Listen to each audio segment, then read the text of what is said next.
தினம்தோறும் விளக்கேற்ற நல்ல எண்ணெய் இதயம் நல்லெண்ணெய். இனிமே கண்ணை மூடிட்டு கடலை எண்ணெய் வாங்கலாம். ஏன்னா மந்த்ரா கடலை எண்ணெய் இதயத்தின் தயாரிப்பு.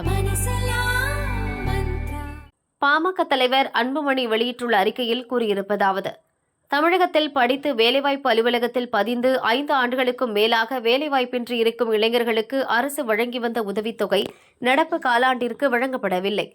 மகளிர் உரிமை தொகை திட்டத்திற்காக அரசின் மற்ற திட்ட பயனாளிகளுக்கு வழங்கப்படும் உதவிகள் மறு ஆய்வு செய்யப்படுவதாகவும், மகளிர் உரிமை தொகை பெறும் குடும்பங்களைச் சேர்ந்த படித்த வேலையற்ற இளைஞர்களுக்கு உதவித்தொகை நிறுத்தப்பட இருப்பதாகவும் வெளியாகியிருக்கும் செய்திகள் மிகவும் அதிர்ச்சி அளிக்கிறது.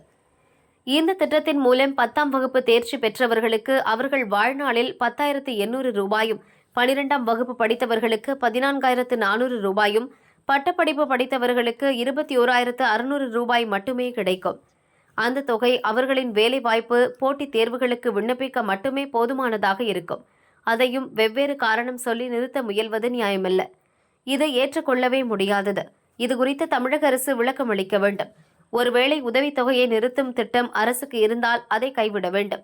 வேலைவாய்ப்பு அலுவலகத்தில் சுமார் 70 லட்சம் பேர் பதிவு செய்திருக்கும் நிலையில் அவர்களில் 1%க்கும் குறைவாக 55,000 பேருக்கு மட்டுமே உதவித்தொகை வழங்கப்படுகிறது. இத்திட்டத்திற்கான நிபந்தனைகளை தளர்த்தி பயனாளிகளின் எண்ணிக்கையை அதிகரிக்க வேண்டும்.